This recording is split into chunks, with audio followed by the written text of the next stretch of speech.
Gracias por continuar con nosotros en este lunes 6 de enero y vamos a hablar de uno de los temas más importantes que tenemos para este año, que es la agricultura, leche, la ganadería. Está con nosotros el presidente de Aproleche y además asesor del Poder Ejecutivo en materia agropecuaria, Eric Rivero. Muchísimas gracias, Eric, por estar con nosotros esta mañana. Un placer. Eric, mencionábamos fuera del aire que el sector ganadero como que está tranquilo, como que parece que no hay mucha queja con el gobierno. Uno recuerda muchos ruidos que se producían en años anteriores y ahora parece que está marchando bien. Bueno, primero saludarlos a ustedes sobre todo y a su público también que nos da siempre esta oportunidad por aquí. Y sí, estamos desde hace unos 3 años y medio, 4 años, pues trabajando en varios aspectos de lo que es el fortalecimiento de la ganadería, en este caso y en especial de la de leche, y han pasado cosas interesantes. Y yo pienso que la principal es que hay una obligatoriedad de que la leche del desayuno escolar tiene que ser de producción nacional. Y eso pues han puesto inclusive de referee al CONALECHE, que es la ley que tiene que fomentar la producción de leche en el país. Y eso ha sido interesante, ha creado pues un interés por la leche nacional y eso también pues de la mano con el programa de políticas públicas de la Presidencia de la República que se llama Promegan, que ha sido un programa que de verdad pues nos tiene entusiasmados, trabajando en el país entero, que hemos beneficiado ya más de 10.000 productores y que vamos cada vez agregándole más aristas al programa, pues hemos podido fomentar más de 300.000 tareas de tierra, pequeños productores con pastos tropicales de alta calidad, a productores de 75 tareas de promedio. Hemos podido inseminar cerca de 28.000 cabezas de vaca a pequeños productores que nunca tuvieron idea que iban a poder tener acceso a una genética número 1 en el mundo, que es la que se está usando en el programa, con semen de los mejores toros y de las mejores y de todas las razas disponibles, de la mano con la Dirección General de Ganadería y el CONALECHE, y a través de las asociaciones y federaciones de ganaderos para hacer esto más transparente y que pueda ser más inclusivo, pues hemos podido avanzar en esos dos aspectos que son y eran básicamente lo primero del programa de mejoramiento ganadero. Porque uno asume que sí, que si se le garantiza a los ganaderos la compra de leche de producción nacional para abastecer el desayuno escolar completo, eso implica un reto para los propios ganaderos de ser más productivos y poder abastecer esa demanda. No vaya a ser que sea necesario importar leche para eso. Eric, pero estamos en este momento, somos autosuficientes. Recuerdo que cuando comenzó el Tratado de Libre Comercio con Estados Unidos y Centroamérica hace 20 años, ese fue un tema fundamental. El tema de la importación de leche. Nos veíamos un poco amenazados por la importación de leche, sobre todo costarricense, aunque también leche en polvo de Estados Unidos. E íbamos a los colmados y veíamos leche a granel en polvo, que no era lo más saludable. ¿Esto ya se eliminó o todavía tenemos estos altibajos que tenemos eso, importar? Inclusive ahora ya desde hace unos días pues se vencieron todos los plazos. En todos estos años que han pasado hubo poca preparación para los productores, pero gracias a Dios, medidas como la de ordenar a través de los contratos de compra del desayuno escolar que la leche sea de producción nacional, pues ya eso le da una garantía a los productores de que tienen un mercado seguro y sobre todo un mercado que es muy amplio, porque es el principal comprador de leche del país. Y eso, junto a las políticas públicas que hemos estado haciendo, que lo que pretendemos es llevar de 5 litros más o menos, que es el promedio por vaca a nivel del país, pues llevarlo a 7, 8, 9 en los próximos años, pues puede ser un paso importante para también poder suplir. ¿Cómo se puede lograr que una vaca dé el doble de leche con alimentación? Mira, sí, es una combinación, manejo, alimentación y genética, y eso se está haciendo. Estamos fomentando pastos tropicales desarrollados en Brasil, que aquí son de uso común en ganaderos, vamos a decir, de cierto nivel, y los pequeños no tenían acceso a eso, y ya hoy usted puede andar por Montecristi, por Santiago Rodríguez, en fin, por el sur, y tenemos pastos tropicales pues funcionando muy bien. Si comenzamos por la alimentación, la genética, que es más a largo plazo, pero es parte importantísima con la inseminación con los mejores toros, manejo de los pastos, con la instalación también de cercos eléctricos en fincas demostrativas y en otras fincas de pequeños productores para ir creando la cultura de cómo manejar esos pastos. Es importante lo que estamos haciendo para poder aumentar eso, si nos ponemos a verlo desde el punto de vista estadístico, ¿cuál es el nivel de consumo nacional de leche y de esa proporción? qué porcentaje es importado y qué porcentaje es nacional hoy día. Sí, estamos hablando de que nosotros estamos produciendo más del 60% de la leche que necesitamos, 900 millones de litros más o menos. Vamos a crecer este año, pienso que entre un 5 y un 7%. Y bueno, hemos avanzado también en el consumo per cápita, eso incluye las importaciones. Tenemos más de 100 litros ya por persona en el país. Y bueno, el gran reto es, mediante todas estas cosas que estamos haciendo, pues lograr el aumento de la producción y de la productividad de nuestros productores para poder garantizar pues, que tengamos más leche para suplir esas importaciones que tenemos. Como asesor del Poder Ejecutivo en materia agropecuaria, no solamente pecuaria, sino agropecuaria, pues está el caso reciente del decreto 296 que emitió el presidente Luis Abinader amparándose en una modificación que se le hizo a la ley esta de autosuficiencia alimentaria para proteger a los productores de arroz. Algunos analistas del sector han manifestado que eso puede ser difícil de aplicar o que va a provocar una reacción del gobierno norteamericano. Nos imaginamos que todavía no se ha producido porque como que era el cambio de gobierno allá, la toma de posesión sería el 20 de enero. Pero en todo caso, lo que quiero preguntarle es si esta decisión del presidente Luis Abinader de emitir este decreto que pudiera tener un fundamento legal, aunque posiblemente no aplicable sobre un tratado, es tal vez para crear un escenario de negociación con el gobierno norteamericano. Y mejorar algún tipo de condición con relación al arroz. Yo pienso que realmente fue una decisión y un trabajo arduo, ¿no? Eso no se hizo en 2 o 3 días. Desde el principio mismo del gobierno del presidente Luis Abinader en el año 2020, pues esa cercanía de lo que acaba de llegar, pues tenía preocupado a los productores del país.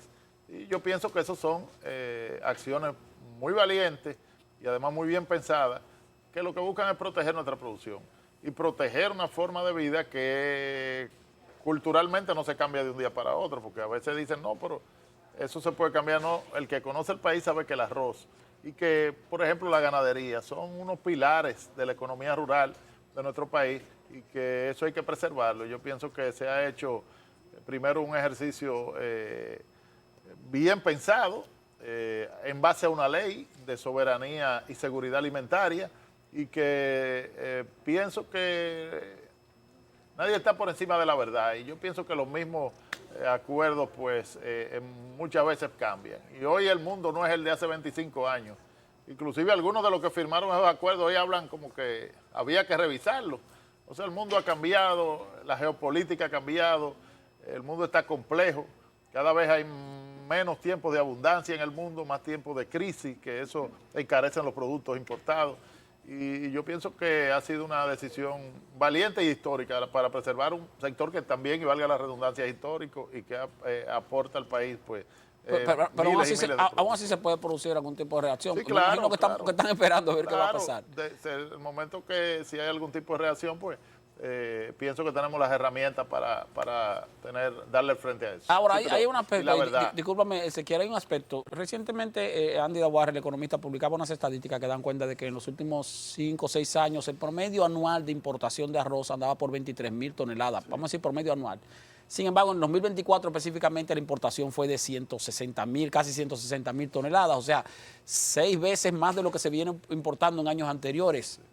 Y uno se pregunta, bueno, hablamos tanto de la autosuficiencia alimentaria, pero ¿por qué se importó tanto arroz el año pasado en comparación con años anteriores? Porque esa es de las cosas que hay que conocer en la agropecuaria. La agropecuaria no es matemática simple. La agropecuaria, y eso involucra a todos los subsectores, a veces usted invirtiendo bien, haciendo las cosas bien, a tiempo y con todas las condiciones, muchas veces no tiene los resultados esperados. Porque ahí influye la naturaleza, ahí influyen una serie de factores, las enfermedades, y eso pues hay que conocerlo. Y en algún momento pues para eso tenemos la capacidad de poder decidir en qué momento nos conviene importar para mantener nuestra soberanía y nuestra seguridad, sobre todo alimentaria en este tema, y nuestra soberanía pues apoyando lo que tenemos. Y fue un año atípico, pero eso, si Dios quiere, pues serán en los próximos días una serie de problemas pues que tuvimos en nuestra realidad climática del día a día, pues influyó en eso, pero estamos con mucha tierra sembrada y esperamos una gran cosecha en los próximos días. Volviendo un poco al Tratado de Libre Comercio con Centroamérica y Estados Unidos, nos dice usted que al final se protege al arroz, se mantiene los aranceles para todo el arroz centroamericano si eventualmente se requiriera importar desde Centroamérica. ¿Cómo se prepararon ustedes? ¿Cómo se preparó el sector agropecuario nacional y sobre todo el Poder Ejecutivo para un eventual reclamo centroamericano a través de otro tipo de productos? Bueno, le ponen impuestos al arroz que venga eventualmente de Costa Rica o de Honduras, por ejemplo, pero entonces ellos pueden reclamar algunos productos sensibles para ellos como la leche. Así es. Mira, toda acción tiene una reacción. Lo que tenemos como país es que estar preparados y saber que hemos hecho lo correcto y que vamos a tener las herramientas para defendernos. Y eso es importante. Y vendrán, pues, posiblemente algunas acciones, pero nosotros estamos preparados como país y como gobierno, pues, para enfrentar eso. Ya, hablamos en materia, bueno, hablamos de Proleche, hablamos de producción lechera, pero también está el aspecto de los cárnicos y de que, bueno, se anunció con mucho bombo y platillo que teníamos la posibilidad de exportar carne nuevamente hacia Estados Unidos, pero eso no ha crecido mucho. Es porque tal vez no es tanto negocio para los productores locales exportar y el mercado local les satisface en términos de rentabilidad. Mira, es importante abrir la ventanilla y lo que hay que seguir trabajando es en el fortalecimiento de nuestra producción y sobre todo una producción para exportación. Ningún país del mundo pues exporta en base a excedente. Eso es muy puntual y solamente por un tiempo y eso no crea fidelidad en los mercados ni crea fidelidad en una cadena de comercialización adecuada.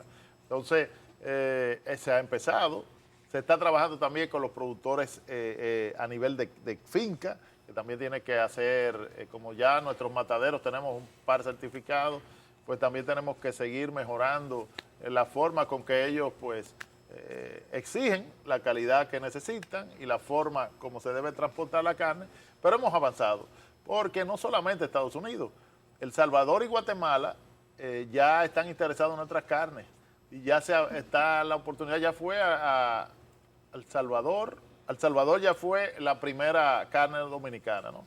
Guatemala ya está listo con toda la permisología y en los próximos días habrá. Y ahora recientemente, al finalizar el año, pues también se completó las formalidades para Guyana. O sea, que en ese sentido hemos podido avanzar. De que tenemos que seguir mejorando, claro, hay oportunidad de mejora siempre, pero sí se han abierto esas ventanas que son importantes.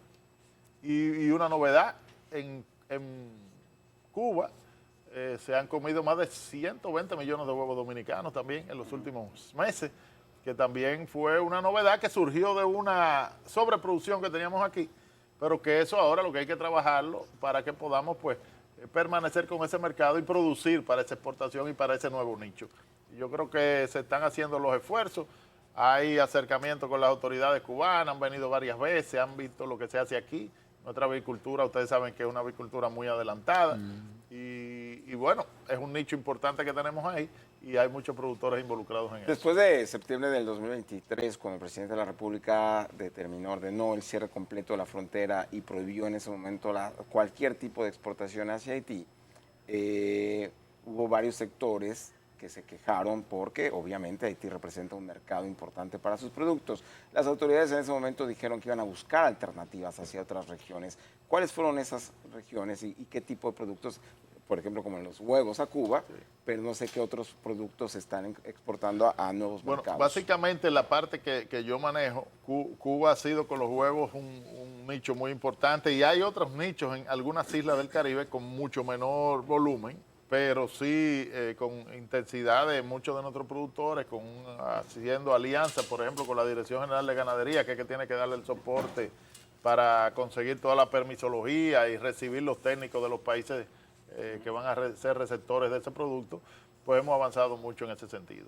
Sí, estamos trabajando y sobre todo es eso. 2 años atípicos, recordemos las lluvias de los noviembres, 2023 y 2022, que generaron pérdidas al sector agrícola sobre todo, pero también al agropecuario. Fueron lluvias inusuales, intensas, y este año le tocó a Puerto Plata, San Francisco de Macorís. ¿Qué tanto le afectó al agro esta situación? Mira, afecta mucho. y sobre todo en las zonas donde impacta más severamente, ¿no? Pero realmente al final, si hacemos un levantamiento de cómo ha sido el año, ha sido un año maravilloso en relación a lluvias. Lamentábamos las últimas semanas Puerto Plata, algunos casos que se han dado, que el Estado ha estado permanentemente dando la mano amiga en esa zona, pero las lluvias este año, por ejemplo, en zonas que tradicionalmente son de mucha sequía, como es el caso de la línea noroeste, el sur, la costa de Montecristi, pues han tenido unas lluvias adecuadas, importantes, que han pues, permitido mayor producción en los rubros que ellos tienen, y eso al final es bueno. Y siempre dicen que la lluvia paga sus gastos, y yo como productor que soy también, yo siempre digo que prefiero estar entre el lodo y no entre el polvo, porque realmente el agua es vida. Y es cosa que tenemos que prepararnos, porque cada vez el cambio climático, que yo mismo, y lo digo frecuentemente, no esperaba yo hace unos años que en mi generación, en la generación nuestra, pues pudiéramos vivir el cambio de una manera tan notoria como lo estamos viendo. Pensaba que eso se veía más lejos. Se veía más lejos, pero realmente para los que trabajamos en la producción lo estamos sintiendo. Y también pues los grandes conglomerados humanos pues lo han sentido, como tú bien dices, los noviembre, esas tragedias que han pasado con el agua. Y eso Los noviembres, por ejemplo, lo que pasó con el agua en Riquillo hace 10 años. Bueno, que sí, le afectó enormemente al sector. Eso fue antes, eso fue... Que fue atípico porque fue un mes de diciembre. Sí, pero fueron como 3 años en que el lago se retiró y afectó no solamente fincas agrícolas, sino también al ganado. Todavía hay fincas, algunas fincas. Yo conozco bien esa zona y he estado involucrado desde el principio allá. Eso fue en el año, fue hace mucho más de 10 años, fue en el año... 2007, 2008, por ahí. Tienes razón. Y conozco amigos y productores que perdieron partes importantes de su finca y algunas todavía están bajo agua, oiga bien. Y sí, fue así, pero permitió desarrollar otras, porque el que tiene el lazo en el cuello y se puede salir de él, se sale. Y en esa zona donde depende tanto y sobre todo en la vuelta del lago en Duvergé, que es un ejemplo para mí maravilloso, pues ahí dependen básicamente de la leche que se produce en esa zona. Y ellos pues hicieron sus modificaciones, trabajaron, hicieron otras cosas y hoy pues tienen su centro de acopio funcionando de manera adecuada, produciendo cerca de Duvergé, cerca de 8 o 9 mil litros de leche diario, entre cerca de 100 productores. Pero al final eso que se oye tan simple, representa en materia económica mucho más que lo que le entra al ayuntamiento, por ejemplo, y a otras instituciones del Estado, y eso lo producen entre ese grupo de gente ahí que tienen su ganadería, su vaca y su producción, y con ese centro de acopio, pues, le permite a la gran empresa, a la gran industria nuestra, ir a acopiar esa leche de esos pequeños productores. Eric, hay como ese ejemplo, Esteban, ¿sí? Porque me gusta algo y no quiero que se me quede, porque hay muchas veces que se habla, pero acciones puntuales. El país está preñado de centros de acopio lechero. Eso, somos un país, yo pienso que número 1 en el mundo en eso. Tenemos 164 centros de acopio lechero en el país que son de asociaciones. Perdón, y qué bueno que toca ese tema, porque se lo iba a preguntar cuando vamos a ruedas de prensa de Proleche. Nos hablan de un nuevo centro de acopio. ¿Cuál es la importancia? ¿Cómo funciona? ¿Por qué es tan importante que se estén diseminando tantos centros de acopio? Mira, yo lo defino personalmente de la siguiente forma. Es la forma democrática y transparente de que un pequeño productor, por ejemplo, de Dajabón o de ¿qué te digo?, de Santiago Rodríguez, pueda vender la leche al mismo precio que la vende un productor que esté cerca de la ciudad capital o cerca de las industrias. Y productores desde 50 botellas. De esa manera se regula el precio. Sí, eso es, porque la gran industria le permite ir a un solo sitio y acopiar la leche de mucho con calidad adecuada, porque se le provee frío, se le provee las instalaciones necesarias. Hay menos riesgo de que se pierda, de que se dañe. No se pierda, pero además también el mismo mercado, cuando usted tiene las condiciones adecuadas y el volumen adecuado para permitir un camión que vaya, por ejemplo, de aquí mismo, de la autopista Duarte, por decir una planta que está aquí, o de San Francisco de Macorís, que hay otra, a ir a Dajabón a buscarla o a Loma de Cabrera. ¿Y los centros de acopio quién los administra? ¿Son del sector privado? Asociaciones. Asociaciones. Son asociativos la mayoría. Y el presidente en ese sentido, de los 164, pues dio una orden también que se le ayudara de alguna forma en transformar la energía tradicional. Y de ellos ya tenemos 43 trabajando con energía solar. Eso es un De gran los avance. 164. Sí, es un gran ¿Cuántos, avance. perdón, son con energía solar? Energía 43. solar. 43. Eso es un gran avance porque enfriar un litro de leche en nuestra realidad de costos de aquí de la República Dominicana representa cerca de $1.50 por litro. Y eso en lo que es la ganadería pesa mucho. Y eso pues también se ha avanzado. Y desde aquí aprovechar a los amigos que todavía no se han acercado, porque hay muchos que creen que es incrédulo todavía. Pues sí se está haciendo y se le está dando un aporte de 600,000 pesos a través de algunas instituciones del Estado, y lo otro, si le faltara en algún caso, pues también se le consigue un préstamo a través del Banco Pero eso Agrícola. para instalar el sistema solar. Solar. Para instalar Ya solar. tenemos 43. Ya, pero quería preguntarle, Eri, un asunto sobre el cual para conocer la realidad hay que estar o ser productor agropecuario, pero las autoridades tratan de ser un poco diplomáticas con el tema, aun cuando se trata de una realidad que ocurre también en otros países. Me refiero a la utilización de mano de obra haitiana, no solo legal, sino también ilegal, y qué tan difícil resulta para la producción agrícola. Hemos visto al ministro de Agricultura que en ocasiones lo ha explicado, pero cada vez que trata de explicarlo lo acaban. Que como la producción agrícola se maneja por ciclos, hay momentos en que se necesita mano de obra independientemente de que sea legal o ilegal o que sea dominicana o extranjera.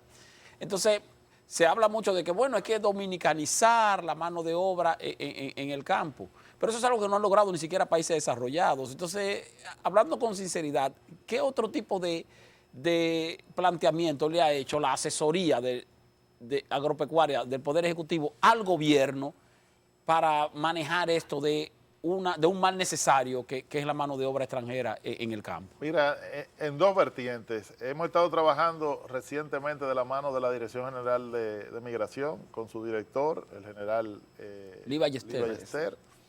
Y su equipo. Y los gremios han hecho su propuesta. Hemos hecho un levantamiento nacional de los que se usan actualmente. Lo tienen ellos, con una serie de propuestas que se hicieron desde los gremios. Y yo pienso que desde el Estado se le va a dar una respuesta de alguna forma a esto, porque como tú dices, hay cosas que son realidades, que no se pueden tapar con un dedo. Y en otro sentido, que es el sentido de dominicanizar el trabajo en nuestros campos, yo pienso que hay otras oportunidades y hay que trabajar eso a largo plazo también, porque ninguna de las dos son a corto plazo. Pero hay que trabajar en eso, sobre todo fortaleciendo la infraestructura rural, fortaleciendo el tema de todo el acceso a todas estas nuevas plataformas que tenemos, las redes, el internet, que pueda ser más amplio, y sobre todo pues buscar alguna forma de fomentar, que puede servir de dos vías, el trabajo, sobre todo que sea un trabajo ya firme con todo lo de la ley, que puede ser también acompañado de algún tipo de apoyo del Estado, así como se dan algunas tarjetas en las ciudades, donde lo que fomentan es venir a las ciudades.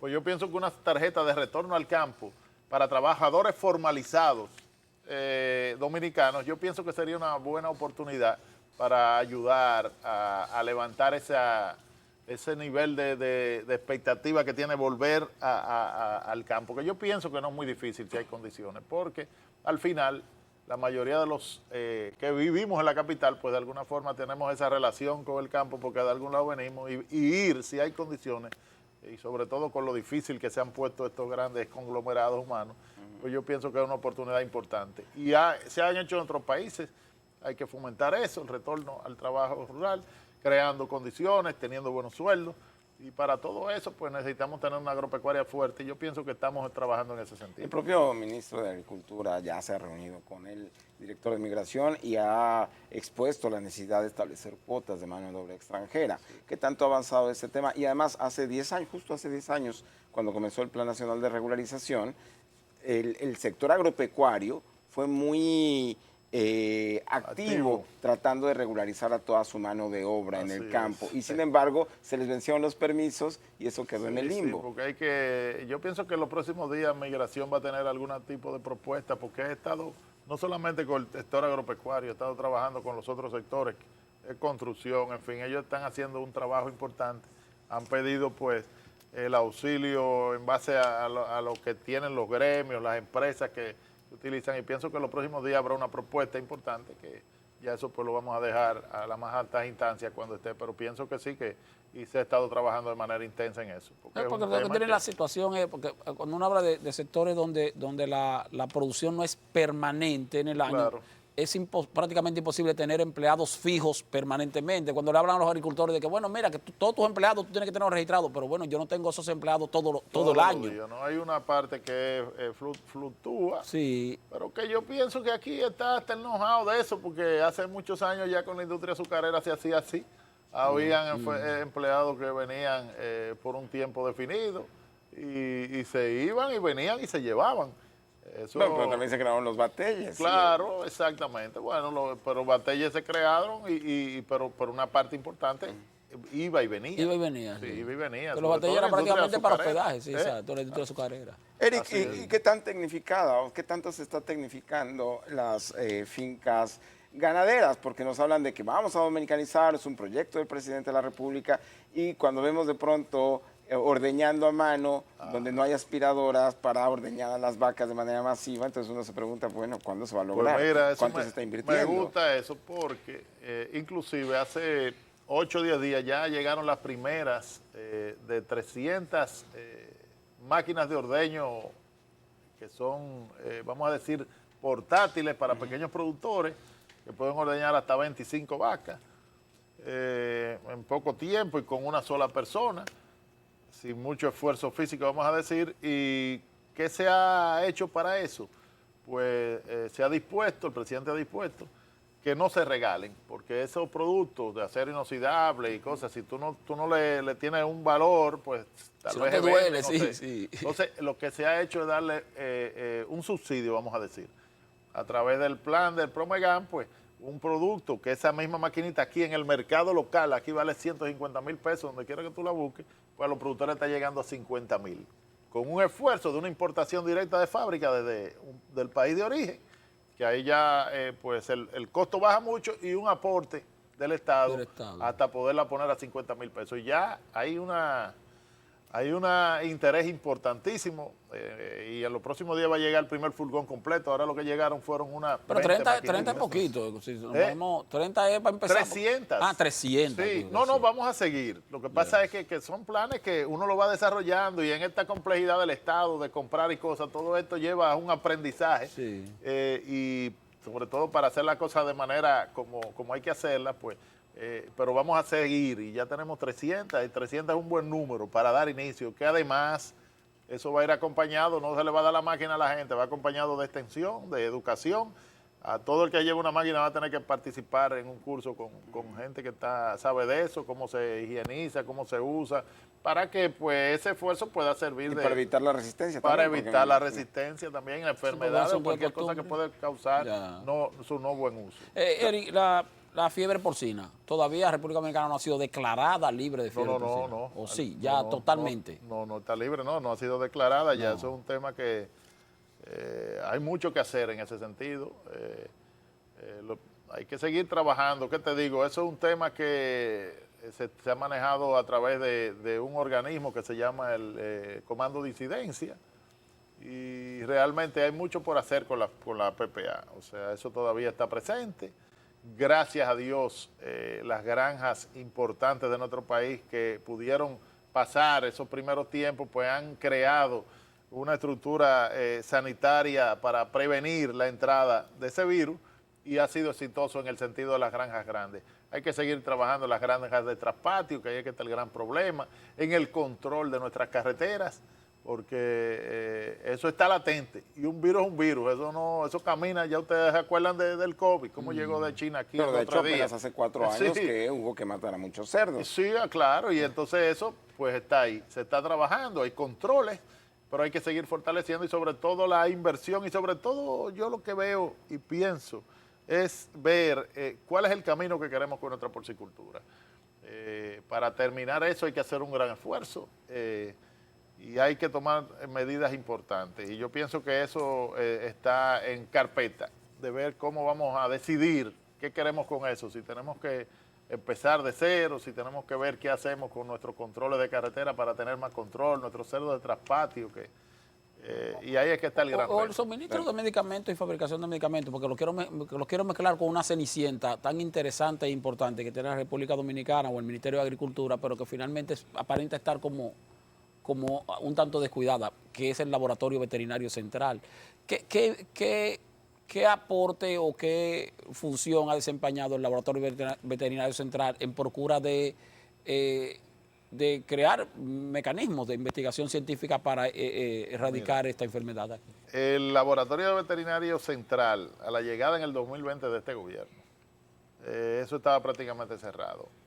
Es un laboratorio con una infraestructura maravillosa, Sí. que necesita algunas inversiones todavía, pero que en estos años se ha trabajado y se ha restaurado en gran parte lo que se hacía. Ahí se hacen todos los biológicos para las vacunas de brucelosis, se hacen todas las vacunas del tema aviar, que es un tema en el mundo hoy de alto nivel de preocupación. Ahí se hacen las tuberculinas para determinar tuberculosis en ganadería. Y desde que apareció la PPA, se hacía la PPC, la peste porcina clásica, que era de los cerdos, y se vacunaba y todo eso. Pero desde que llegó la PPA, pues ahí se estableció el centro donde se diagnostican. Y hoy por hoy, pues todos los días llegan muestras del país entero y ahí es que se están trabajando. Y, ¿qué te digo? Siempre hay algo por mejorar y hacer. Pero si comparamos lo que teníamos hace unos años con lo que tenemos ahora en el Lavacén, en nuestro laboratorio veterinario central, es un antes y un después. Y están, pues, el doctor Breatió, que ha asumido la dirección, trabajando intensamente con un grupo de técnicos maravillosos, que hay que conocerlo. Hay gente ahí que tienen eso como si fuera una vocación de vida. Sí, sí, sí. Y esos son gente que usted yo realmente las admiro como asumen ese compromiso. Y ahí pues se han hecho todas las pruebas de determinación de PP, de la fiebre porcina africana y en fin, todo lo que hemos podido. Queremos restaurar otras cosas que están cerradas, que antes aquí se hacían la vacuna, por ejemplo, de la rabia. De la rabia, Eso sí. se olvidó. Y aquí se exportaba vacuna de rabia a algunos países, inclusive a Argentina, creo. Pero todavía hasta hace poco se hacían algunos operativos para Bueno, se vacunar hacen perros y operativos, gatos. pero no se hacen las vacunas, se importan, porque todo se volvió un negocio. Aquí en ese laboratorio hacíamos la vacuna. Sí, se nosotros, importaba, y sí. se Hasta exportaba. Puerto Rico la exportaban. Yo Sí, recuerdo, claro. sí. Claro. Países Eso- del Caribe. eso La está ahí. la semana pasada, Eric, estuvo con nosotros el director de FEDA y hablábamos de Emilio Galván, y hablábamos de un tema que nos ha llamado mucho la atención, la importancia que le ha dado a los chivos, a las fincas de chivos. Estamos en chivo, dice Emilio. Estábamos en chivos, justamente. Entonces, usted como asesor del sector agropecuario, ¿cuál es la importancia de ese sector? ¿Hacia dónde puede avanzar? ¿Podemos eventualmente considerar al chivo una buena fuente también de lácteos, de quesos, de carnes? ¿O qué se espera en ese sector? Mire, todo lo que es pecuaria y sobre todo en nuestro país tenemos una gran industria avícola, teníamos una gran industria porcina que hay que restaurarla, pero el chivo y el ovejo, los ovinos y los caprinos son una fuente importante sobre todo para pequeños productores, para zonas remotas. Son animalitos que se adaptan a zonas difíciles y que son pues una fuente importante de ingresos. Y aquí se ha trabajado, aquí por la parte privada hay ejemplos importantísimos. Por la parte de fomento ahora, pues Emilio y inclusive no solamente el FEDA ha hecho planes importantes, sino la Dirección General de Ganadería tiene una finca donde fomenta la crianza de esos chivos y ovejos.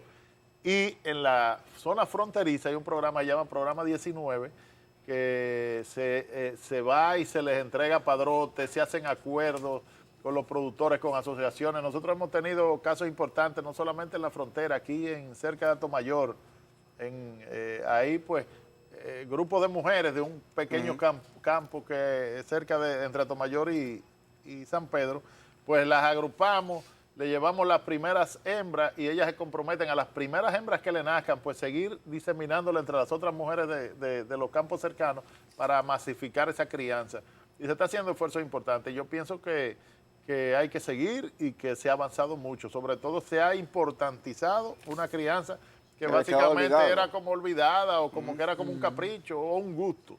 Y eso O sí simplemente algunos chivos que se habían quedado por ahí y así es. y sus dueños Pero se negaban se ha importantizado. Inclusive hubo algunos esfuerzos hasta de importar alguna cantidad para ir más rápido, pero los temas sanitarios son medio complejos y no se pudo. Pero sí se está haciendo y Y les digo, en la finca de la Dirección General de Ganadería, ahora mismo en los próximos días hay una entrega de otras hembras y otros machos que sirven para mejorar la genética de nuestra zona. El sector agropecuario, o sea, a mí no me gusta mucho, lo digo de manera particular como una opinión, cuando aquí se habla de la llamada autosuficiencia alimentaria, entonces que no, que antes era un 85% y ahora un 90%, 91%, y uno se queda preguntándose como que qué tan necesario es decir algo que cuando uno hace un análisis más acabado se da cuenta de que no es tanto así. Se trata de una información que se nota un poco más política que real en términos técnicos, Eric. Y quisiera que usted nos dio su opinión sobre eso. Mira, lo importante en nuestro país es que usted encadena producción y le da valor agregado en el país. Porque yo estoy de acuerdo contigo. O sea, aquí tenemos una industria avícola que si tú te vas al final tenemos que importar los granos. Tenemos que importar la soya, todos los componentes, pero al final, y eso es un ejemplo solamente, ¿qué encadena eso en el país? Ese valor agregado que se le da desde que llega a los barcos, la producción, tener desde las abuelas en el nivel más alto de la genética de esas aves que son la principal proteína de lo que consumimos los dominicanos, desde las abuelas que van pues en escala, y al final tenemos 23, 24 millones de pollos todos los meses en el país, pues son cosas interesantes. ¿Qué te digo? Yo pienso que lo importante es fortalecer lo que cultural e históricamente hemos hecho como productores, mejorar algunos renglones y nichos que son importantes para exportación, que es lo que hemos estado haciendo, y sobre todo tener la conciencia como país, como ciudadanos, como Estado, de que sin producción no hay nación. Y eso es básico, porque siempre lo hemos hablado, y yo me recuerdo hasta contigo lo he hablado otras veces, que más allá de los países fuertes en materia armamentista, económica, el que no tiene garantizado la alimentación al final tiene muchos problemas. Sí. Por eso países como Estados Unidos, que tienen ese gran potencial productivo en ese centro de ellos, donde producen barbaridades de productos, pues mantienen esa producción en base a lo que sea necesario, porque saben que eso es la columna vertebral del desarrollo en todos los otros sectores. Claro, muchísimas gracias a Eric Rivero, presidente de Aproleche y también asesor del Poder Ejecutivo en materia agropecuaria, por haber estado con nosotros en esta mañana del 6 de enero, Día de Reyes, y supongo que nos vamos ahora con Jaycee Capellán, nuestra compañera que debe estar en la calle. Vamos al boletín primero. Vamos primero al boletín informativo con Albert Torres. El conocimiento de la solicitud de medida de coerción a un teniente coronel de la policía acusado de matar a un hombre en el sector Los Ríos del Distrito Nacional fue reenviado para el martes a las 9 de la mañana. Los abogados del imputado alegaron desconocer los documentos del caso. La familia de la paciente Pamela Almanzar Valenzuela, quien murió tras someterse a procesos estéticos con el cirujano plástico Edgar Contreras, anunció que no procederá legalmente contra este ni el Centro Médico Diagnóstico Arroyo Hondo. Padres y familiares de niños acudieron este domingo a tiendas y puestos de ventas de juguetes de Villa Consuelo, la avenida Duarte y la intersección que forman las avenidas Obando con Gómez en Santo Domingo, en busca de estos artículos infantiles. Dentro de las actividades con mayor aporte al crecimiento de la economía en el pasado año se destacaron los hoteles, bares y restaurantes con 9.4%, servicios financieros 9.2%,